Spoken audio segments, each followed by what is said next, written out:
The Eighth Crusade, the Saint King's final fatal journey to Tunisia. Today, we're examining what is often considered the last major crusade, the Eighth Crusade, led once again by the devout King Louis IX of France. But this time, the Holy Land wasn't the direct target.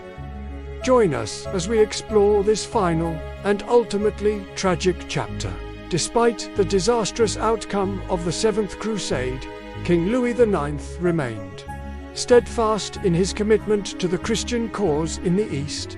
He believed it was his sacred duty to try once more to aid the beleaguered Christians in the Holy Land.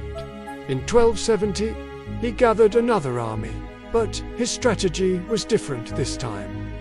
Instead of heading directly to Egypt or the Levant, Louis IX set his sights on Tunis, in North Africa. This decision surprised many, and historians believe several factors played a role. First, Louis hoped to convert the ruler of Tunis, Sultan Mohammed al-Mustansir, to Christianity and enlist his support against the Mamluks in Egypt. Second, strategic pressure.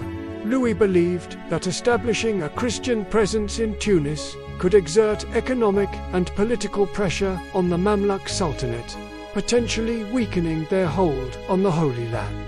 Third, influence of his brother, Charles I of Sicily.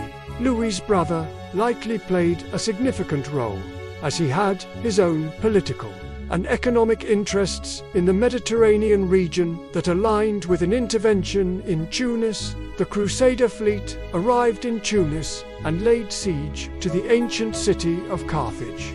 However, the campaign was almost immediately struck by a devastating outbreak of disease, likely dysentery. Tragically, the most prominent victim of this epidemic was King Louis IX himself.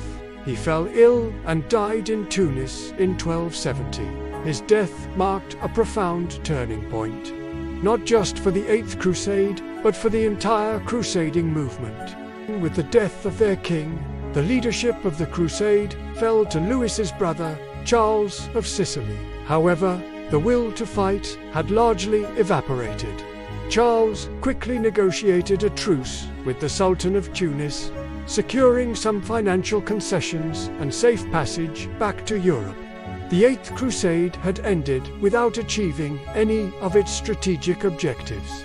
The death of Louis IX and the failure of the Eighth Crusade are widely considered the effective end of the major crusades. While there were smaller, later efforts, such as those involving Prince Edward of England, later Edward I, they lacked the scale and impact of the earlier campaigns. The Crusader presence in the Holy Land continued to dwindle, and the final Crusader strongholds eventually fell to the Mamluks, culminating in the loss of Acre in 1291. The era of the Crusades, driven by religious fervor and the ambition to control the Holy Land, had largely come to a close with this final ill-fated expedition to North Africa. What do you think about the Eighth Crusade's diversion to Tunis?